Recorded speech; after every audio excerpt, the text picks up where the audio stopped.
कृष्ण भट्ट, बालकृष्ण भट्ट, जो कि 12th class का भाग 2, 12th क्लास का भाग 2 जो कि है, इसमें पढ़ेंगे कि बालकृष्ण भट्ट, यानी इसको बोलते हैं, इसका और एक नाम से बोलते हैं, कौन सा निबंध है बालकृष्ण भट्ट? तो ललित निबंध। कौन सा निबंध है? तो हम इसको बोल सकते हैं ललित निबंध। ललित निबंध कौन सा निबंध है? तो बालकृष्ण भट्ट जो है एक क्या है? ललित निबंध है। बालकृष्ण भट्ट का जन्म 23 जून 1844 में हुआ। उनके माताजी का नाम पार्वती देवी, जो कि एक संस्कृत की महिलाएं थे, जो कि संस्कृत अध्याय में, जो कि संस्कृत की जानकारी रख रही थी। फिर उसके बाद पिता बेनी प्रसाद भट्ट, जो कि वह एक व्यापारी थे, पेशे से क्या थे? व्यापारी थे। यानी बालकृष्ण भट्ट के पिताजी जो थे पेशे से क्या थे? तो वो क्या थे? तो बालकृष्ण भट्ट जो कि पेशे से क्या थे? तो व्यापारी थे। उनका निवास स्थान यानी उनका जन्म स्थान जो कि इलाहाबाद उत्तर प्रदेश में हुआ था। उनका जन्म इलाहाबाद उत्तर प्रदेश में हुआ था। उसके बाद इतना नोट कर लो, उतना ही पढ़ो।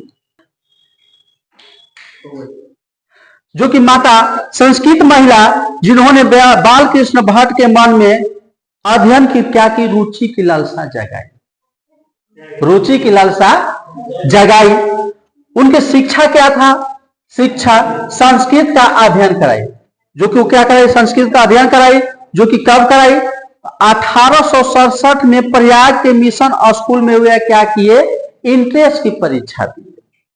यानी शिक्षा उनकी यह है कि संस्कृत का अध्ययन उनकी माताजी कराई, और वह 1867 में क्या किया? प्रयाग के मिशन स्कूल में क्या किया? इंट्रेंस की परीक्षा दी। क्या चीज किए? तो इंट्रेंस की परीक्षा दिए। इंट्रेंस की परीक्षा दिए।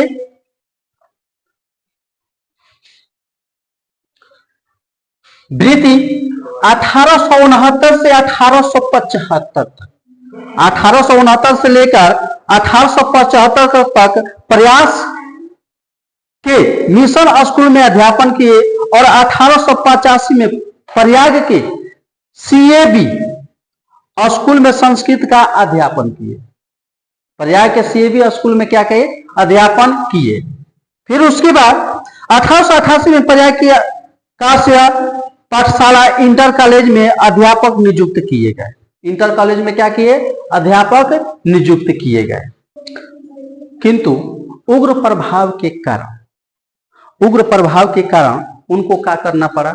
नौकरी छोड़ना पड़ा। मान लो कि वह क्या किए? यह इंट्रेंस की परीक्षा दिया, और देने के बाद 1869 से 1875 तक जब वह प्रयाग के मिशन स्कूल में अध्यापन किए, तो उसके बाद क्या किए कि उनका अध्यापन करने के बाद 1888 में प्रयाग के काश्य पाठशाला इंटर कॉलेज में क्या बन गए? अध्यापक नियुक्त किए गए। 1888 में क्या चुने गए?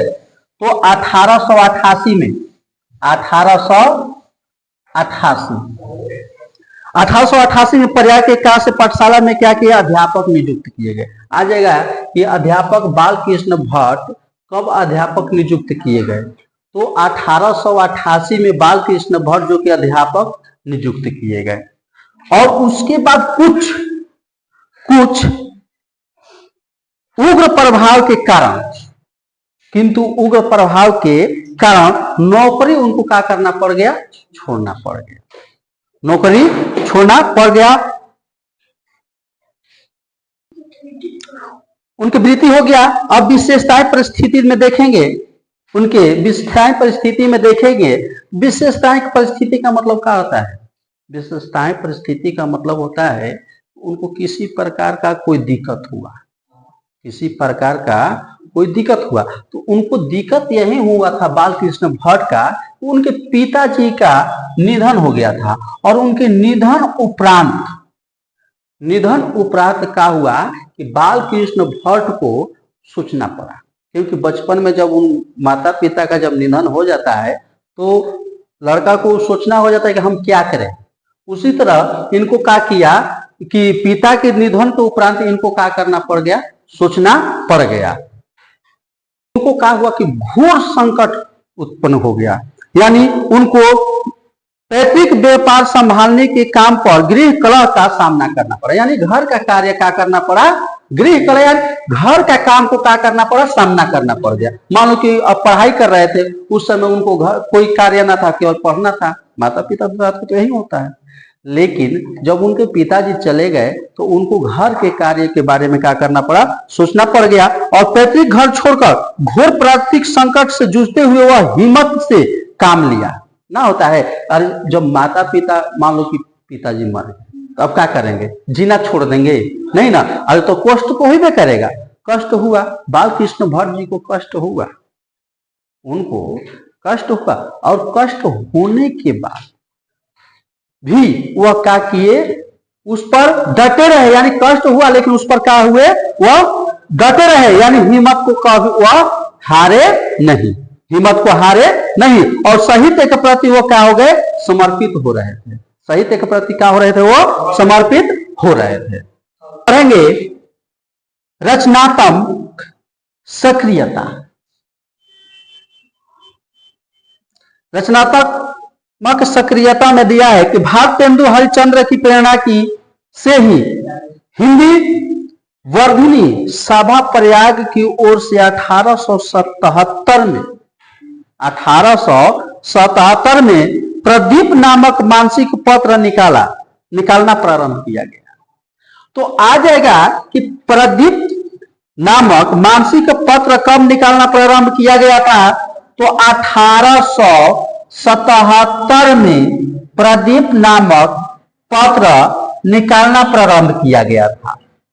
1877 में वे 33 वर्षों तक चलाते रहे। वे कितने वर्षों तक चलाते रहे, 33 वर्षों तक, यानी कि जब बाबू इसका कार्य, यानी जब मृत्यु हो गया तो जब ये घर छोड़ के गए तो वो क्या किए, 1877 में पत्रिका निकाले, और वह पत्रिका 33 वर्षों तक चलते रहा। वह पत्रिका कितने वर्षों तक चलते रहा, तो 33 वर्ष, यानी 1877 में निकाला गया था, और कितने वर्षों तक चला था, तो वह 33 वर्षों तक चला था। कितने वर्षों तक, 33 वर्षों तक चला था। 33 वर्षों तक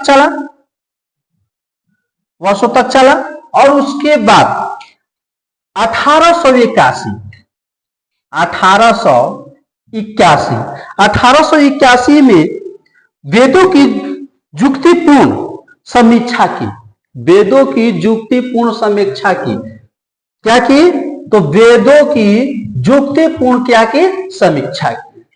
1881 में क्या किए, तो बाल कृष्ण भट्ट जो कि 1881 में वेदों को युक्ति कर क्या किया, समीक्षा किए। और 1886 में लाला श्रीनिवास दास की नियुक्ति स्वयंवर की कठोर आलोचना की। किसके, लाला 1886 में लाला श्रीनिवास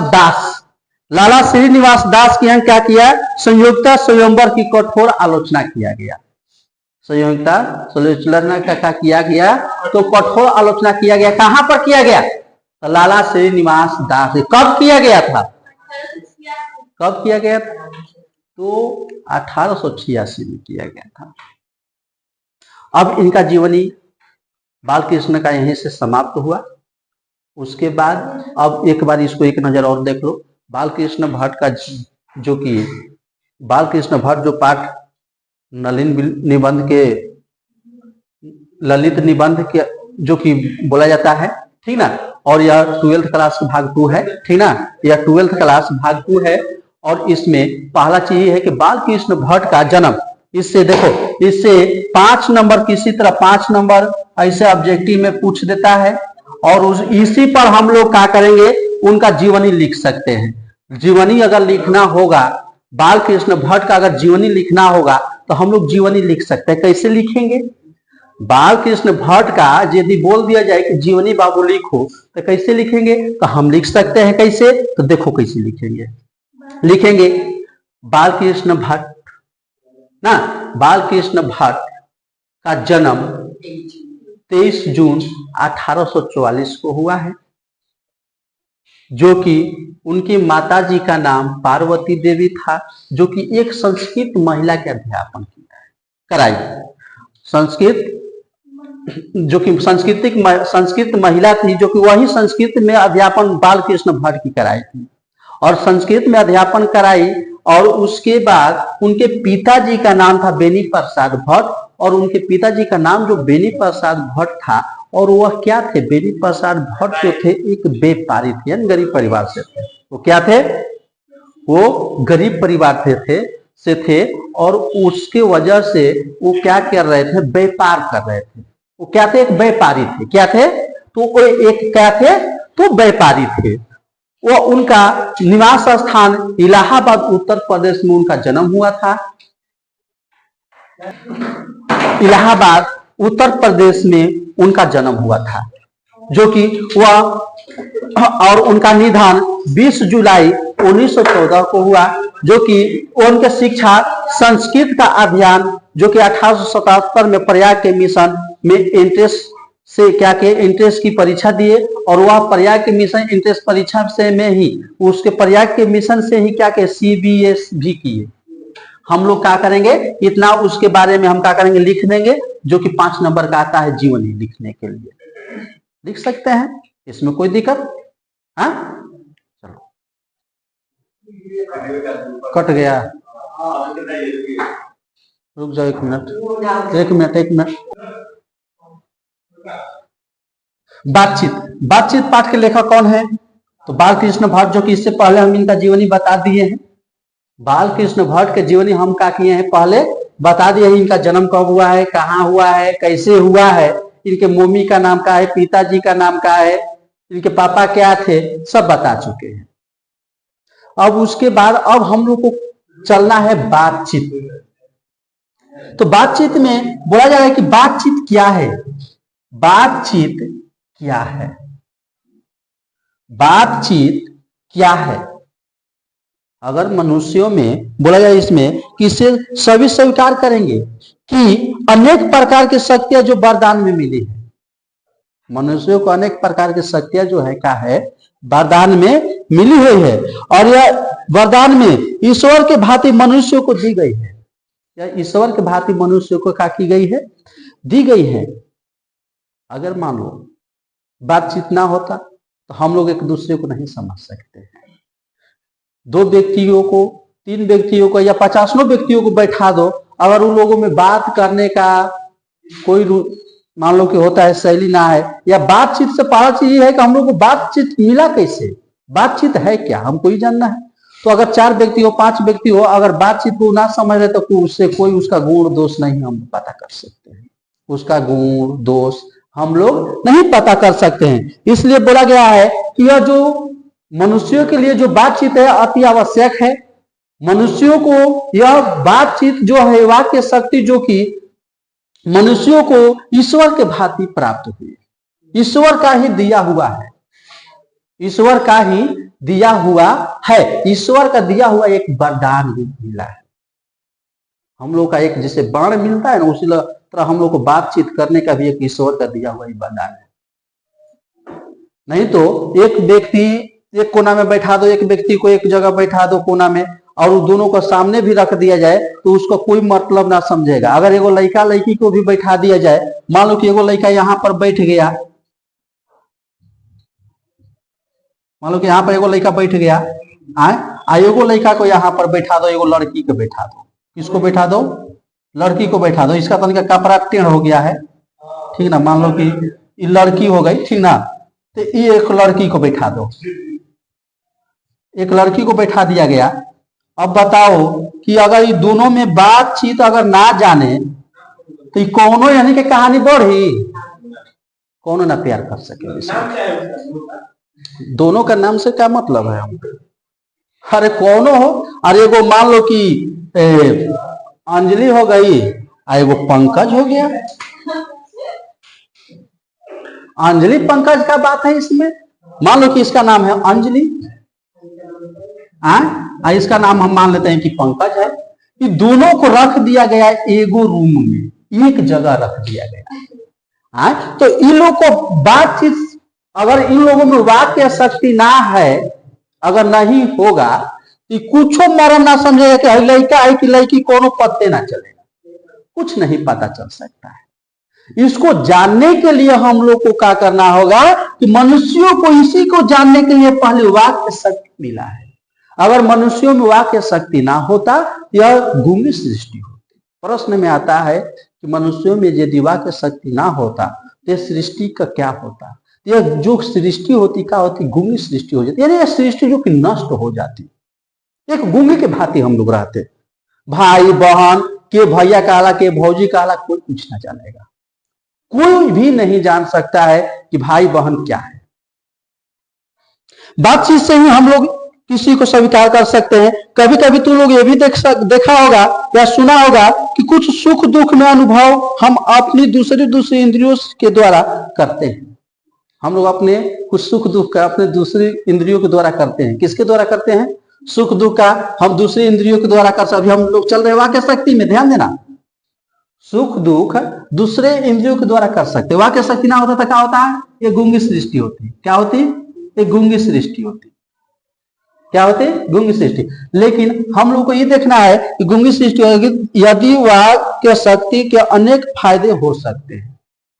यही वाक्य शक्ति के क्या हो सकते हैं? अनेक फायदे हो सकते हैं। मान लो कि प्रधानमंत्री आ गए, मुख्यमंत्री आ गए, जब वो लोग भाषण देने चलते हैं तो उन लोग को अनेक प्रकार के अन्य इंद्रियों से वो लोग बात करते हैं। और प्रधानमंत्री वो आएंगे तो अपने मन की बात कहेंगे, और मुख्यमंत्री आएंगे नीतीश कुमार तो ये अपने मन की बात कहेंगे, जो भी इनको कहना होगा कहेंगे। ये अपने इंद्रिया से बात करेंगे, वो अपने इंद्रिया से बात करेंगे। यानी सब अपने अपने इंद्रिया से एक दूसरे को देखते हैं। हम लोग भी हैं तो उसी तरह कर रहे हैं। एक दूसरे, एक ही इंद्रिया से सब नहीं देख सकता है। देख सकता है, एक नजर से किसी को कोई ना देख पाएगा। वो उसका कुछ और सोचे है, किसी का कुछ और सोचा है। तो एक इंद्रिया से हम लोग, यानी सब अलग अलग इंद्रिया से देख सकता है। उससे वाहक के कारण हम यह भी बता सकते हैं कि इंद्रिया से वो लोग देख सकते हैं। जब वो लोग भाषण देते हैं तो उसमें क्या होता है? वाक्य शक्ति में नाज नखरा जाहिर होते हैं। नाज नखरा ये सब क्या होते हैं? जाहिर होते हैं। मौका नहीं दिया जाता है कि वह बड़े अंदाज में गिन गिन कर पांव रखता हूं या पुलपिट, यानी कोई ना रख सकता है, ये कोई नहीं रख सकता है कि कहां उसका पांव पड़ रहा है। पुलपिट पर जा खड़ा हो और वह पुलवाहन नादी पाठ के भांति घड़ियों के साहबवान मंजिलों पर चेयरमैन क्या करते हैं? मान लो कि चेयरमैन या लेडीज एंड जेंटलमैन बोल देते हैं। मान लो कि मुख्यमंत्री आए, प्रधानमंत्री आए और बोल दिए लेडीज एंड जेंटलमैन, वही में कोनो छोटी सी चुटकुली बात होता है। चुटकुली बात ना होता है, चुटकुली बात कोई हंसी वाला बात हो गया, उसी पर क्या होता है कि सब ताली बजाना शुरू कर देता है, बजा देता है। जब ताली बजाना शुरू कर देता है तो उसमें क्या होता है? जब चुटकुली बात जब होता है तो कोई भी ताली क्या करता है? बजाना शुरू करता है। उसमें क्या होता है? तर्कल ध्वनि होती है। ताली का जो कि तर्कल ध्वनि होता है, उसमें क्या होता है? ताली का जो कि ताली ध्वनि के कैमरा गूंज उठता है। यानी ताली ध्वनि से क्या होता है? कैमरा जो होता है, यानी कमरा यानी घर जो होता है, या कोई महल हो गया, या कोई मान लो गिरजा, मान लो कोई भी स्थान हो गया, वहां पर क्या होता है? जब चुटकुली बात होती है, जब चुटकुली बात होती है तो क्या होते हैं? पूरे एकदम गूंज उठता है ना। होता है कहीं कहीं नारे लगाया जाता है। मान लो कि कोई उसमें भाषण दे रहा है, कोई बढ़िया बात कह दिया या कोई शेर कह दिया, शेर कहता है तो वाह वाह क्या बात है बोला जाता है ना, तो इससे बोल देता है कोई, तो उसी तरह चुटकुली बात पर सब क्या होता है? लेकर चला जाता है। तो क्या कि गूंगी सृष्टि हो। यदि यही हम लोग को घर के बात करें तो क्या होगा? घर घर सब कोई के बाद बिना घर के कोई नहीं। अगर घर का बात हम लोग करें तो घर के बात क्या होता है बताओ तो। जब घर का बात होता है तो उसमें क्या होता है कि वही हमारी साधारण बातचीत कुछ वैसी घरेलू ढंग से होती है जिसमें ना कातिल ध्वनि होती है और ना कोई मौका मिलता है। घर का बात होता है तो उसमें कातिल ध्वनि होता है, नहीं होता है। ठीक और कह के तो उड़ाने की कोई भी बात हो सकती है। हम लोग इसमें कहे में उड़ाने की कोई भी बात हो सकती है, लेकिन घर में वैसी बात नहीं होती है कभी कभी वैसा बात हो जाता है कि जो कि ताली बज जाता है। ठीक, हम तो आदमी प्रेम पूर्वक संलाप कर सकते हैं, कोई चुटीली बात भी कर सकते हैं। क्या बताए हैं? कोई भी चुटीली बात कर सकते हैं। हम लोग 2 आदमी हैं, कोई भी चुटीली बात कर सकते हैं, 3 आदमी है कोई चुटीली बात कर सकते हैं, 4 आदमी है कोई चुटीली बात कर सकते हैं। जब चुटीली बात करेंगे तो उसमें क्या होगा कि कोई भी चुटीली बात में जब वैसा मजाक वाला कोई वैसा रहता है या सैर वैर हो जाए तो उसमें क्या होता है, हम लोग का कर्तिल ध्वनि का होगा, गूंज उठेगा, वाह वाह होने लगेगा। फिर उसके बाद जब कर्तिल ध्वनि होता है तो क्या होता है, इसमें उत्साह उत्पन्न होता है। क्या होता है? उत्साह। यानी कब कर्तिल ध्वनि हम लोग कब बजाते हैं? मान लो कि जब कर्तिल ध्वनि होता है आखिर कब होता है? कर्तिल ध्वनि होने का कारण है जब अंदर से जब उत्साह आता है तभी कर्तिल ध्वनि होता है। ऐसे कर्तिल ध्वनि नहीं हो सकती है। अगर कोई कह दे कि नहीं ऐसे कर्तिल ध्वनि हो सके तो कोई ऐसी बात नहीं हो सकता है। वो भी कर्तिल ध्वनि पर क्या होता है, उत्साह आता है और ताली बजा देते हैं और हंसी भी छूट उठता है। जब दोनों ओठ चिहार दिए तो समझ जाओ कि हंसी आती है। घरेलू बात उत्साह पैदा करती है और मन में रमाने का ढंग होता है। घरेलू बात में क्या होता है, उत्साह पैदा करती है और मन रमाने का भी क्या होता है, बात ना होता है। करे जब हम लोग का कुछ मन ना लगे, कुछ कहानी कहा जाए, कुछ किस्सा कहा जाए, उसमें क्या होता है, चुटकुली बात आ जाता है।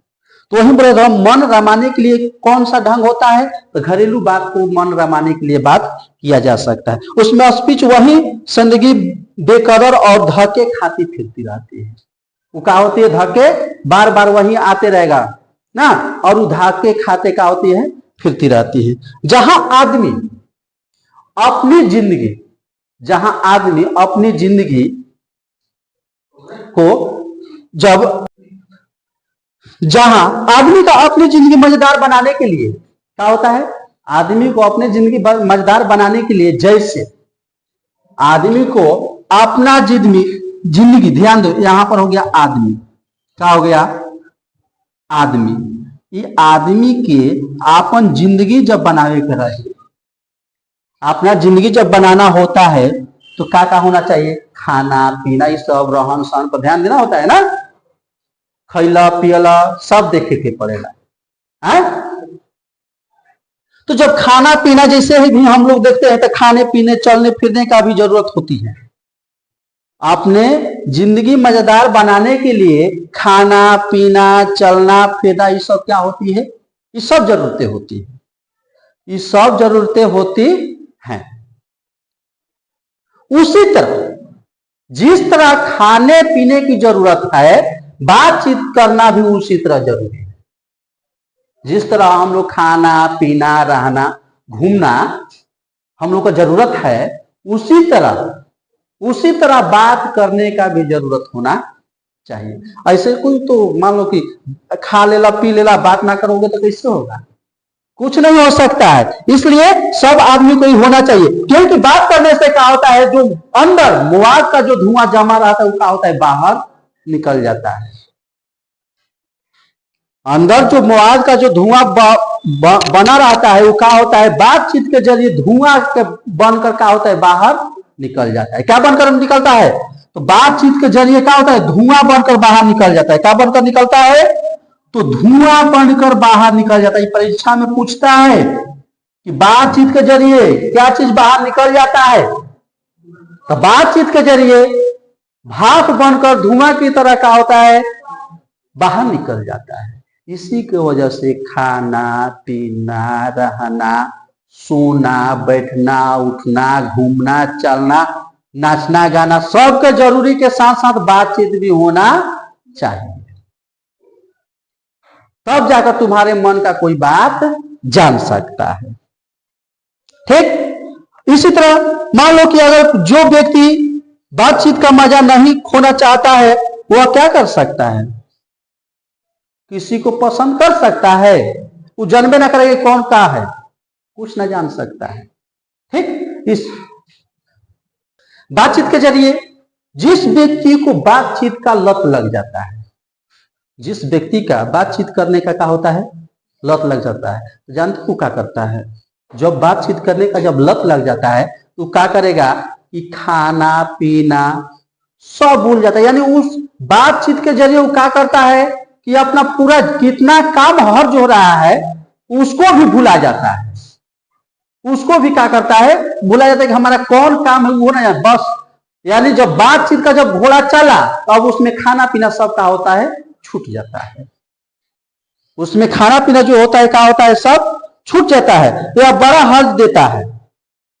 बातचीत का मजा नहीं होना खोना चाहिए। बोला जा रहा है कि सब हर्ज हो जाए। यहाँ बाबू माई चिल्लाते रही हन, बचवो पढ़वा ना हो ना, अब इससे कोई मतलब ना है। अब बचवा की वहां बातचीत के जब उठल ना कहानी, यानी घोड़ा जब चल दिलस, तब खाना पीना कोनो चीज के ख्याल ना रहेगा। खाना पीना ये किसी भी चीज का ख्याल नहीं रखता है। इसके वजह से बातचीत भी करना क्या है, मनुष्यों को जरूरी है। एगो तुम लोग सुना होगा, अब रॉबिन्सन क्रूसो के बारे में जानेंगे। ये तो बातचीत हो गया, ये हो गया। अब इसके बाद हम चलेंगे रॉबिन्सन क्रूसो। देखो रॉबिन्सन क्रूसो, रॉबिन्सन क्रूसो के बारे में तुम लोग सुना होगा, सुना है? रॉबिन्सन क्रूसो, इसके बारे में सुना होगा। Robinson Crusoe,